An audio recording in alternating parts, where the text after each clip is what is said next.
Mutton Cola பண்ண போகிறேன். அதுக்கு கொத்தி எடுத்துகிட்டு வந்திருக்கோம்.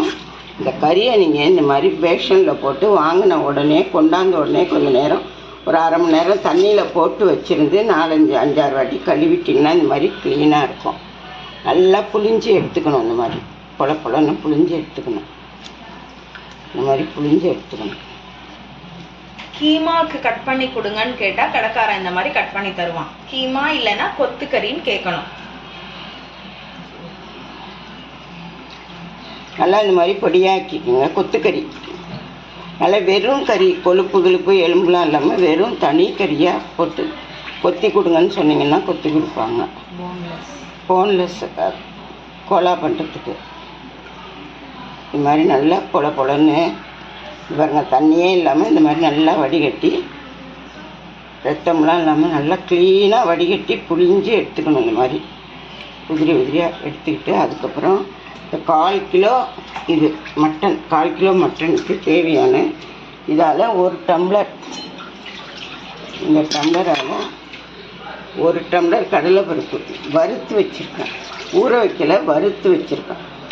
அதுக்கு கொஞ்சமாக ஒரு 1/4 டம்ளர் இந்த சின்ன கிளாஸில் ஒரு 1/4 டம்ளர் பொட்டுக்கடலை போட்டுக்கலாம். பொட்டுக்கடலையை பச்சையாக போட்டுக்கலாம், வறுக்க தேவையில்லை. அதுக்கப்புறம் இது ஒரு சின்ன தேங்காய், 1/4 கிலோவுக்கு ஒரு சின்ன தேங்காய் கீனி வச்சுருக்கேன். இதை நம்ம பொடிச்சிக்கலாம். அதுக்கு இஞ்சி ஒரு துண்டு கட் பண்ணி வச்சுருக்கேன். கொஞ்சம் கருவேப்பிலை வச்சுருக்கேன். கொஞ்சம் சின்ன வெங்காயம் வச்சுருக்கேன். கொஞ்சம் பூண்டு உரித்து வச்சுருக்கேன். இதெல்லாம் நம்ம இந்த தேங்காயை அரைச்சிட்டு வந்து இதெல்லாம் எப்படி சேர்க்கறதுன்னு நான் காட்டுறேன்.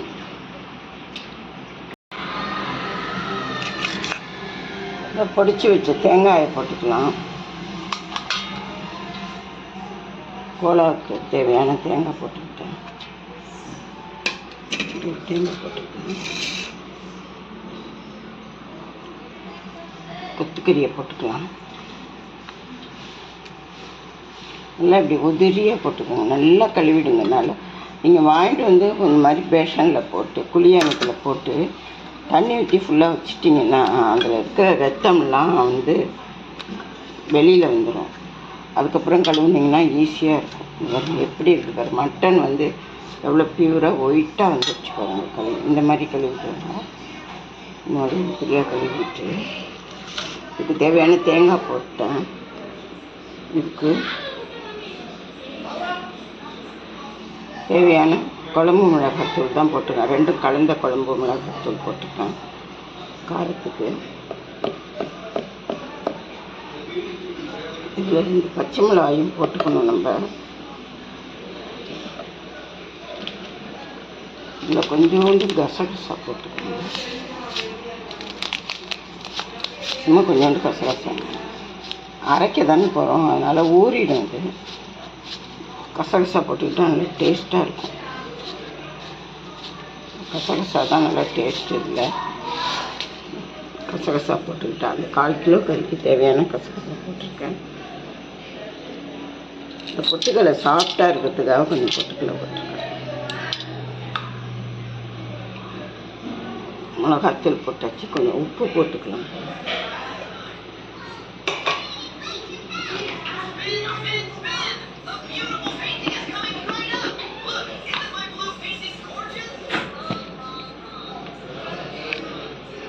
இல்லை 1 ஸ்பூன் உப்பு, இதுக்கு தேவையான உப்பு போட்டுக்கோங்க.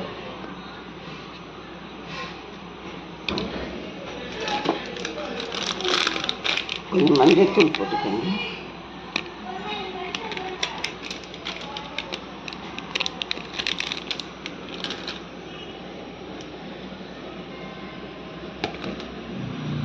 மஞ்சத்தூள் போட்டாச்சு. இப்போ நம்ம இதுக்கு தேவையான இஞ்சி, தேவையான பட்டை, வெறும் சின்ன வெங்காயம், பூண்டு, கருவேப்பிலை, பட்டை, லவங்கம் எல்லாத்தையும் இதில் சேர்த்துடலாம். இது 1/4 கிலோ கறி கொத்தி எடுத்தது, அதனால் எல்லாத்தையும் இதில் சேர்த்துடலாம். சேர்த்துட்டு இதை நல்லா பிசைஞ்சிக்கலாம். கடலைப்பருப்பை நம்ம மிக்சியில் போட்டு நல்லா பொடியாக்கி தனியாக வச்சுக்கலாம். இதெல்லாம் இதில் கடலைப்பருப்பு போட்டாக்கா வந்து நம்ம அந்த காலத்துல எல்லாம் கொடகல்ல அரைப்போம். அதனால் இதில் கடலைப்பருப்பையும் போட்டு பிசைஞ்சிடுவோம். இப்போ நம்ம மிக்சியில் தான் இதை அரைக்க போகிறோம். அதனால் கடலைப்பருப்பை தனியாக கொஞ்சம் அரைச்சி இதில் சேர்த்துக்கலாம். இதெல்லாம் அரைச்சதுக்கப்புறம் அதை போட்டு ஒன்றா பிசைஞ்சிக்கலாம். இது எல்லாத்தையும் பிசைஞ்சு இப்போ நம்ம ஒரு 10 நிமிஷம் ஊற வச்சுருவோம். அதுக்கப்புறம் மிக்சியில் போட்டு அரைச்சிக்கலாம்.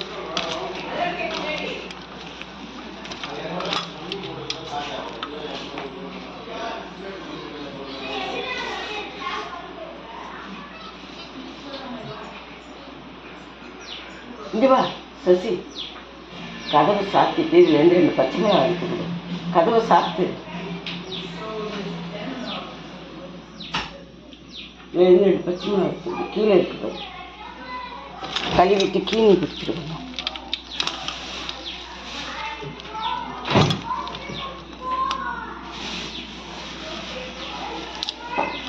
நல்லா ஒரு தேங்காய் இதில் போட்டிருக்கேன். சின்ன தேங்காய் தான் போட்டிருக்கேன்.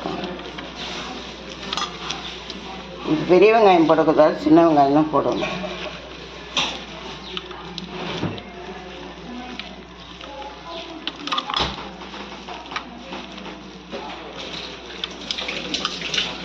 நல்லா அடியோடு பிசைஞ்சு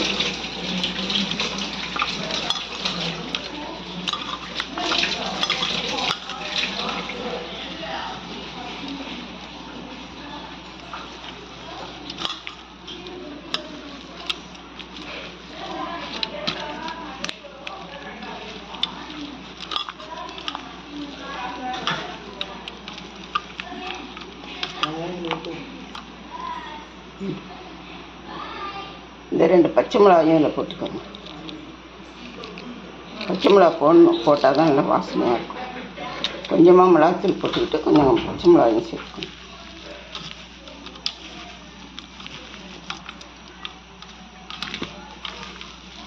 இது மாதிரி தான் எங்கள் மாமியாரெலாம் செய்வாங்க. எனக்கு டைமே இல்லை போடுறதுக்கு. இப்போ நான் போடுறேன்.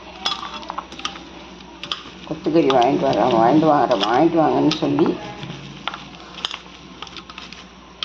வாங்கிட்டு வருவாங்க. ஆனால் வீடியோ போட முடியாது, டைம் ஆகிடும். அதனால் இதை நல்லா அமுக்கி வச்சுட்டு நம்ம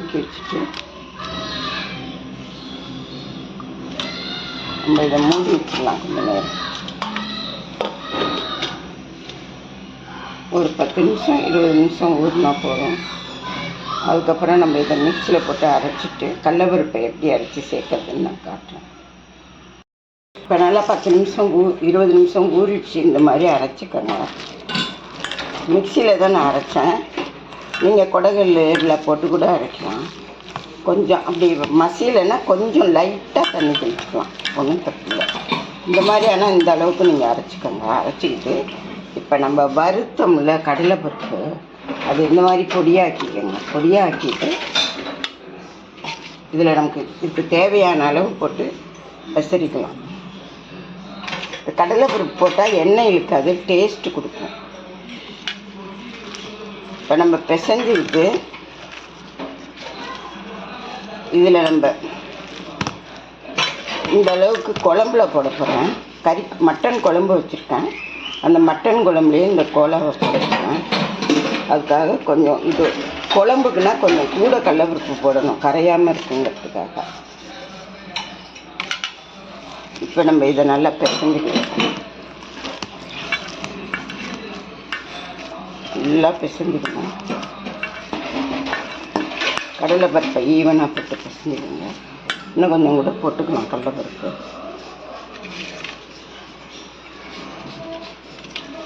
குழம்புல போட்டால் கரையும், அதுக்காக கரையாமல் இருக்கிறதுங்கிறதுக்காக கடலைப்பருப்பு கொஞ்சம் சேர்த்துக்கணும். தனியாக பொடிச்சு நான் சேர்த்துருக்கேன். என் மிக்சியில் கடலைப்பருப்பையும் போட்டு பிசைஞ்சா அரைப்பட மாட்டேங்குது. அதுக்காக கடலைப்பருப்பை நல்லா தனியாக இது பண்ணிட்டு இதில் போட்டு நல்லா பிசைஞ்சுக்கலாம். பிசைஞ்சிக்கிட்டு அப்படியே குழம்புல ஒட்டி போட்டுற வேண்டியதான். நல்லா ஈவனாக பிசைஞ்சுக்கலாம். மாதிரி பிசைஞ்சுக்கணும். நல்லா ஈவனாக பிசைஞ்சுக்கோங்க. இது நம்ம குழம்புல போடுவோம். மட்டன் குழம்பு கொதிச்சுக்கிட்டு இருக்கு.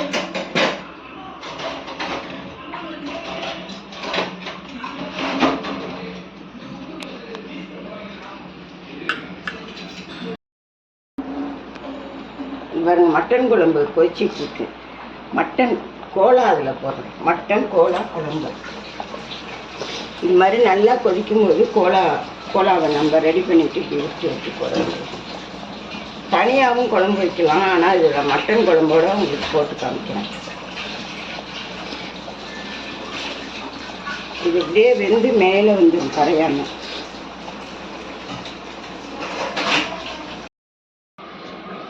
குழம்புல போட்டேன் உருட்டி.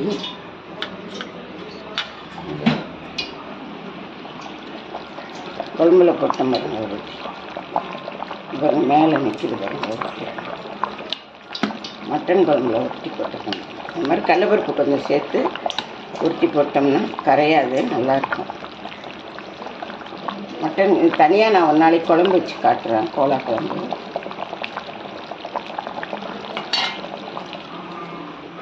இப்போ நம்ம இதில் இதை வறுக்க போகிறோம். வறுக்கிறதுக்கு இந்த கடலைப்பருப்பு எல்லாத்தையும் போட்டுருக்கோம். அப்போ தான் எண்ணெய் இழுக்காமல் இருக்கும். நீங்கள் கடலைப்பருப்பை வறுத்து வணக்கி உங்களுக்கு எவ்வளோ தேவைப்படுதோ அவ்வளோ சேர்த்துக்கோங்க. எல்லாத்தையும் இதில் போட்டோம்னா கடலைப்பருப்பு வறுத்து அதில் குழம்புக்கு பாதி போட்டு இது வறுக்கிறதுக்கு போட்டுக்கிட்டேன். ஈவனாக நம்ம செஞ்சுக்குவோம்.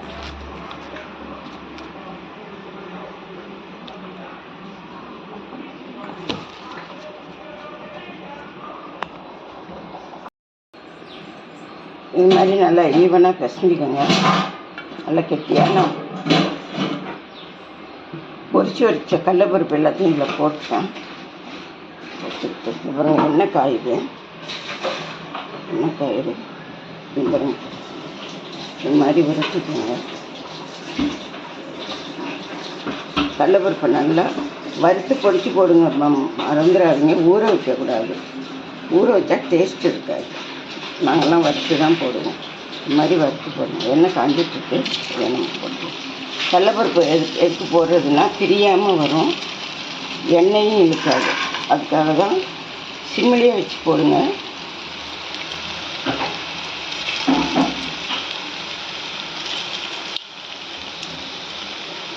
இதில் ஒரு 5 போட்டுருக்கேன். இது வேகட்டும். அப்படி பிரியாமல் வருது பாருங்கள். அதுதான் ஒரு சிலருக்கு பிரிஞ்சு போயிடும். இது எப்படி பிரியாமல் நம்ம இதை திருப்பி போட்டுக்கலாம்.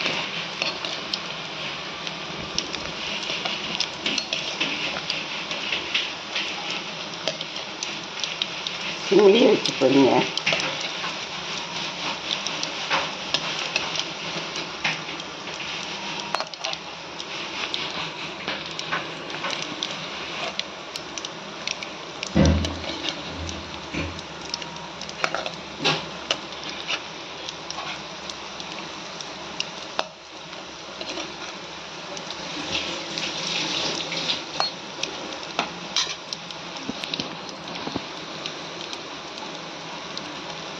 இப்படி பிரியவே இல்லை பாருங்க, கொஞ்சம் கூட பிரியல பாருங்க.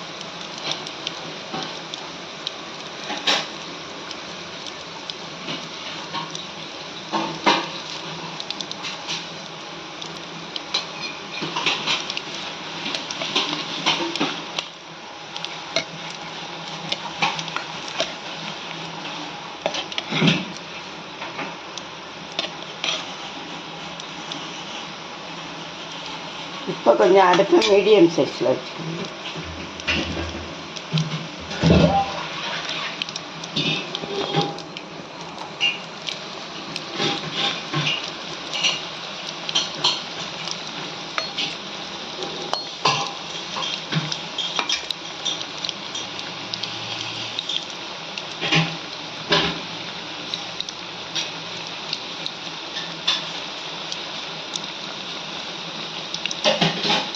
இந்த மாதிரி கொஞ்சம் உருட்டிட்டு கொஞ்சம் தட்டி போட்டுக்கோங்க. இந்த மாதிரி உருட்டிட்டு கொஞ்சம் தட்டி போட்டு இதில் குச்சி சொருவி லாலிபப் மாதிரி கூட பொரிக்கலாம்.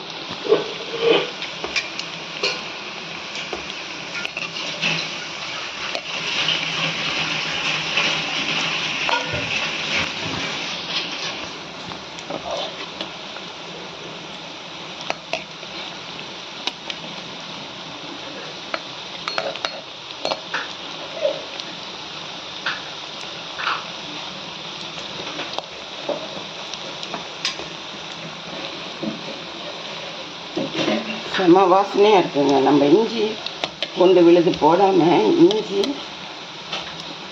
பூண்டெல்லாம் முழுசாக போட்டு சீவிட்டு இஞ்சி சீவிட்டு போட்டு முழுசாக கொஞ்சம் உரித்து போட்டு 1/4 கிலோ கறிக்கு தேவையான அளவு நல்லா போட்டுருக்கோம்.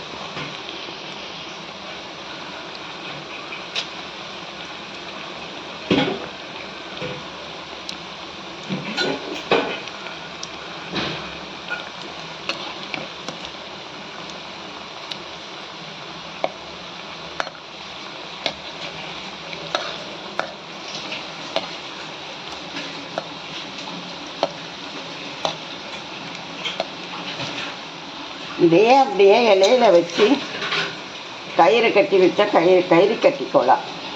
இதையே நம்ம இலையில வச்சு கொஞ்சம் கயிறு வச்சு பண்ணால் கயிறு கட்டிக்கோலாம். இதே மாடலில் தான் அதையும் செய்வாங்க. எங்கள் ஊருக்கு சொந்த ஊர் தஞ்சாவூர். அது கோலா குழம்பு, மட்டன் கோலாலாம் ஸ்பெஷல்.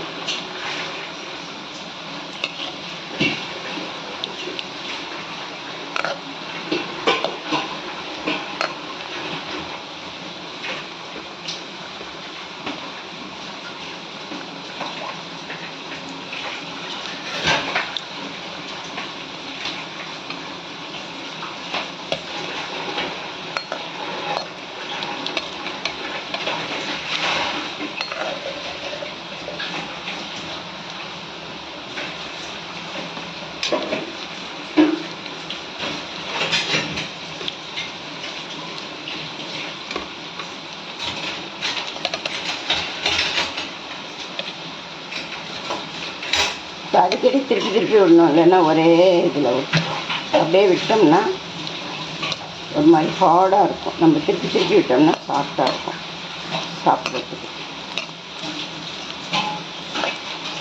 திருப்பி விடணும்.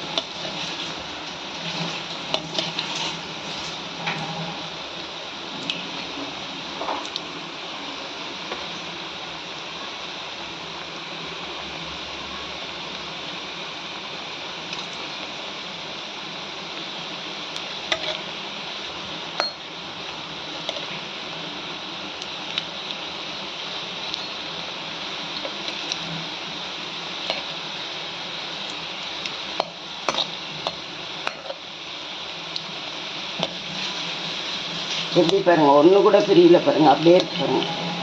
நம்ம போட்டது நம்ம கரெக்டாக எல்லா ஜாமானும் போட்டோம்னா இது மாதிரி பிரியாது, நல்லாயிருக்கும். பிரியாமல் செய்யலாம். வெங்காயம் கூட போட்டுறாதீங்க. வெங்காயம் கூட போட்டால் பிரிஞ்சு போடுங்க. அதே சமயத்தில் பெரிய வெங்காயமும் போடாதீங்க. பெரிய வெங்காயம் போட்டால் கொஞ்சமாக போட்டுக்கோங்க. இப்போ நம்ம இது ரெடி ஆகிடுச்சு, எடுத்துடுங்க.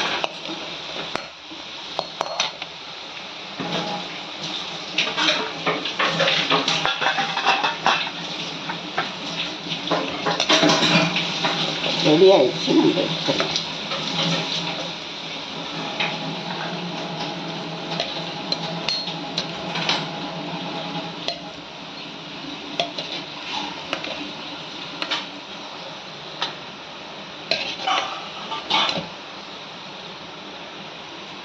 கோலா ரெடி ஆகிடுச்சு. இப்போ அடுத்தது போடும்.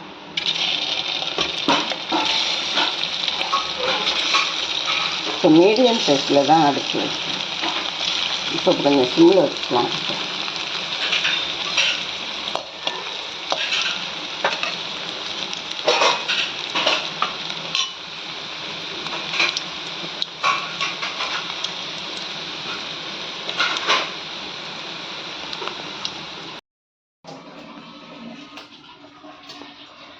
இந்த வீடியோ உங்களுக்கு பிடிச்சிருந்தா லைக் பண்ணுங்கள், ஷேர் பண்ணுங்கள், கமெண்ட் பண்ணுங்கள். பாருங்கள் எப்படி பிரியாமல் உடையாமல் இதே மெத்தடில் செய்யுங்க. போகலாம் மட்டன் கோலா, கறிக்கோலா இது மாதிரி செஞ்சு உங்கள் பிள்ளைங்களுக்கும் கொடுங்க, விரும்பி சாப்பிடுவாங்க. லீவில் இருப்பாங்கல்ல இப்போ. ஓகே.